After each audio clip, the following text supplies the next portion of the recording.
Hello, everybody. My name is Donovan Lee, and this is my Capstone 2 presentation about how COVID-19 has changed the field of sports journalism and media. So, for my project, I decided it was fitting to do a creative project which encompasses a paper, this presentation, and a podcast. I already have a podcast on Spotify. It's called the Leeway Podcast. Lee, play on my name. But I figured, why not do something that I already do on a regular basis and incorporate it into my senior project? So, this is a series of episodes that contain interviews from sports journalists that I've been following for quite some time now, and many of them had direct interactions and encounters with COVID-19 during the pandemic and how it affected their workflow throughout the entire quarantine and most of 2020. The purpose of this project was, and I'll read it. By the conclusion of this project, I want to communicate via podcast and an article in the Journalism Trade Journal how sports journalists have adjusted to reporting during the COVID-19 pandemic and how technology has kept them on track. The first interview I did, and these will all be in order of the people I interviewed, but the first interview I did was Jessica Benson. She works for Grind City Media, the Memphis Grizzlies media team, as an MMJ. She writes, produces, and edits a lot of their content, and it's pretty quality. You should check her out. I think her name is Jessica Benson TV on all social media platforms. And a fun fact about Jessica, actually, before I move on to the next person. Jessica is a mutual friend and former co-worker of my sister, India Lee. My sister is a producer for a news station in Memphis, Tennessee, and Jessica was a sports anchor there before she moved to Grind City Media. Gary Burton, he's a WJTV reporter in Jackson, Mississippi, and he's an alumni of Arkansas Tech University. He played 3 years of football for the Wonder Boys. So he has a direct connection to both the GAC in Henderson State as well as the state of Arkansas. Gabe McDonald. Now, Gabe went to school down the street from my house, actually, in UAPB in Pine Bluff, Arkansas. He's now a sports director at WMBF in Myrtle Beach, South Carolina. And he also played, I believe he played 4 years at University of Arkansas at Pine Bluff as a goal line. Troy Lynch. Troy Lynch works for KRK and Fox 16 as a sports reporter in Little Rock, Arkansas.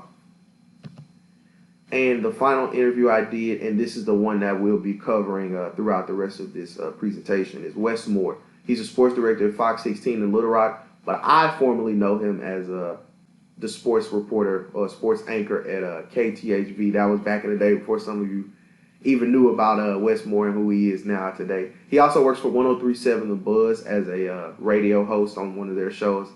And Wes is an integral part of why I chose to become a sports journalist myself and why I'm aspiring to make it in the field. The day the earth stood still, but more specifically sports. To the right, you see this newspaper headline that says the day the sports world stopped. And it shows all of the logos of the professional sports that were in play, that were halted because of the pandemic and the national crisis of COVID-19. So on March 12th, I'll tell you a little bit about my experience. I was actually sitting in my dorm room. We had just switched that day to virtual classes. We all were doing remote instruction at that point. And I was watching, I think I was doing some dual watching. I was watching the ACC tournament, and I was watching Arkansas High School Athletics State Basketball Championships. And ironically, Wes Moore was on commentary that afternoon for the state championships in Arkansas. And midway through both of those games, because I think they both started around the same time, but you know, high school games are shorter. However, because it was a state championship, they had commercial breaks and things, so it extended the media timeouts and whatnot. But midway through both of those games, we saw some officials in suits come out. And those were people we had never really seen before on the sidelines. Of course, you know, you see the press, but they're not always dressed up in suits. These, you can tell when it's a big-time official and when it's somebody of the press or media. And these guys came out and halted the game, and they were doing some officiating on the sidelines. And after about 5 to 10 minutes, they came back and said, due to the CDC guidelines and the government issuing this mandate, all sports events are halted. So we're gonna have you all exit the building and please try and stay 6 feet away from each other.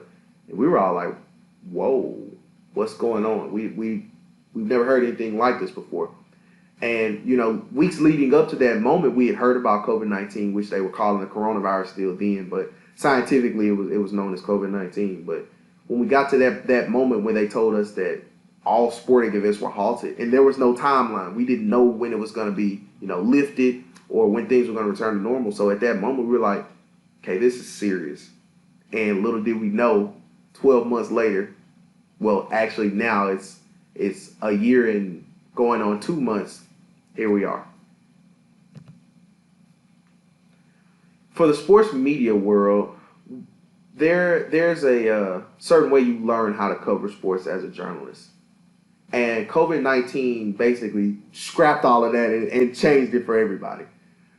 We did see the onset of digital journalism becoming a norm, but the pandemic was a catalyst in speeding that up and how we reported and covered sports stories and interviewed players and did play-by-play commentary. Like you see on the left, there's some play-by-play commentators in the press box, but they're 6 feet away from each other, and there's a plexiglass shield separating them.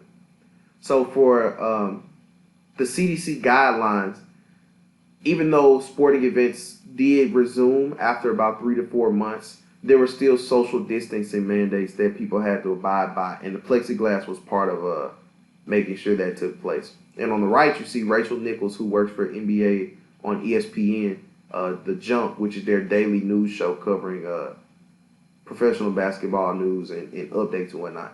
She's doing a sideline interview in the NBA bubble, which we'll talk about a little bit later, with Dwight Howard. But you notice there's a boom mic, and everybody that's on the press is standing 6 feet away, even including the athlete, which that wasn't a normal thing until the pandemic hit, and now you see the results of it, and that's still an ongoing thing even today. Digital journalism, which I mentioned a moment ago, this is when journalists became what we call MMJs in the market, which are mass media journalists, which you should already be one anyways. But I know Paul Glover has told us, if you don't know anything else, you need to be multifaceted, be able to work in whatever capacity necessary in the news market. You need to be a videographer, possibly a photographer. You need to be able to write, produce, and edit, because there are going to be times when you're a one-man show. Like Gabe McDonald is a sports director at WNBF, but he's a one-man show. He doesn't have like any kind of supporting staff. It's just him. So he's one of those big-time MMJs that has to do it all on his own.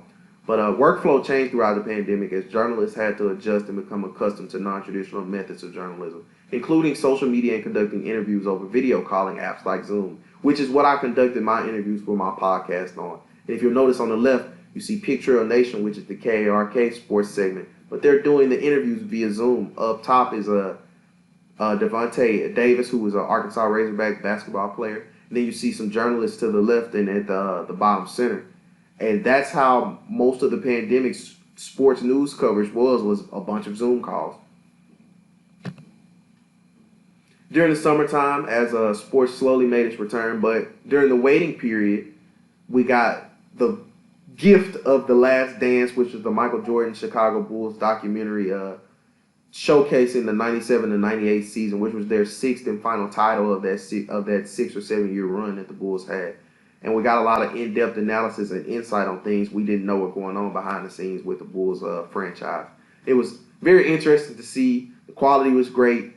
It took us away from cornhole and the NBA's efforts in trying to make a horse game that didn't really work out well. The quality was bad.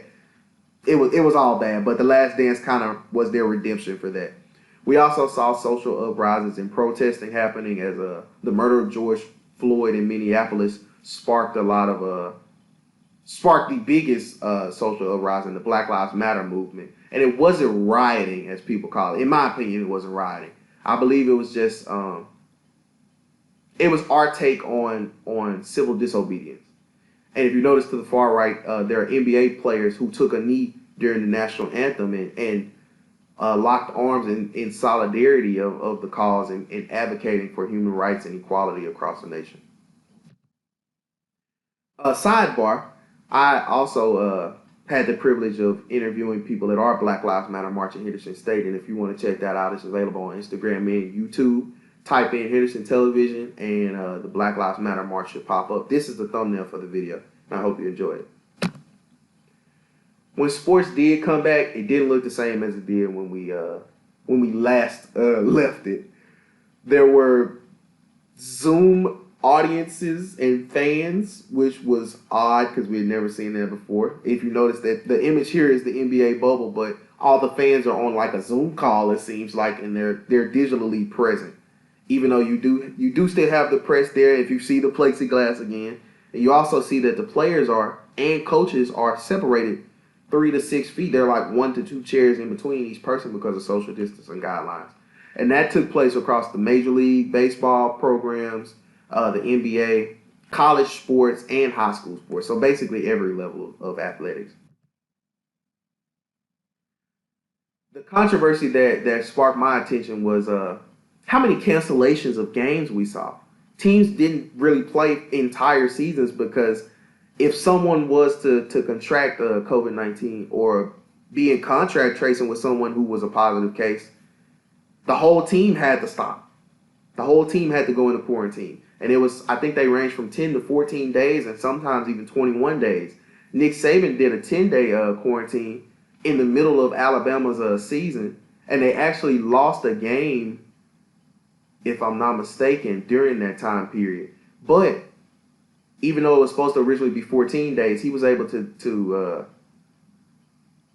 put into action this new bill that the NCAA had where if you got 3 negative tests within 72 hours of each other, then you could return to the sidelines and to the field of play if you're a student athlete.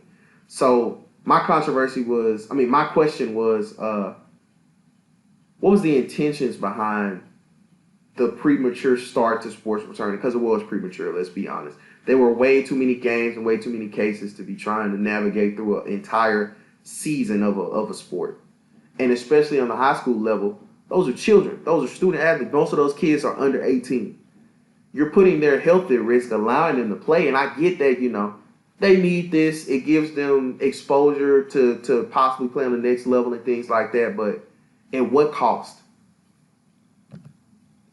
The results of my creative project, after conducting the interviews and putting them in a podcast format, I did face some challenges, and many of them were actually challenges that the journalists alluded to in their interviews, which was surprising to me, and it was ironic because it was like, man, so this is what they were talking about when they mentioned this in the podcast about struggles of conducting Zoom interviews, the delays in audio, how things were overlapping, which made it difficult to edit these podcasts and these interviews for news quality.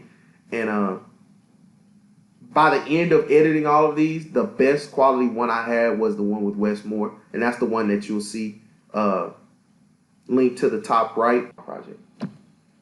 In conclusion, reiterating my project purpose, by the conclusion of this project, I want to communicate via podcast and an article in the Journalism Trade Journal how sports journalists have adjusted to reporting during the COVID-19 pandemic and how technology has kept them on track. After conducting those interviews, I believe the purpose of my presentation and project was fulfilled. I did face some challenges, but there were challenges that I was able to overcome and give you all this quality content. What changes that came about because of COVID are likely to continue. I believe that socially distanced interviews and press conferences will still be a thing after the pandemic. I also believe that the digital era of journalism is now in full swing. You're going to see a lot more Zoom interviews because they've been normalized at this point. You're also going to see a lot of remote integration, which is commentary and play-by-plays and sports analysts doing things from home or from places outside of the newsroom and sending that feed back to those trucks or reception areas and allowing producers to package them and put them on news segments. What was the most surprising thing any of your interview subjects said about reporting during the pandemic? Gary Burton had a really impactful statement when it came to social injustice and human equality advocating. He said that during his time at WJTV in Jackson, he made a tweet about his hometown, Little Rock, Arkansas. They were protesting and taking to the interstates and marching. And he made a tweet, and he got a lot of backlash. More so, the station got a lot of backlash. And his supervisors told him to take the tweet down. And he said at that moment, that's when he realized that, being a black male and even having a voice, you don't necessarily have a voice when you work for certain people. So that was one of those things that made me realize that, man, this journalism thing is deeper than the surface.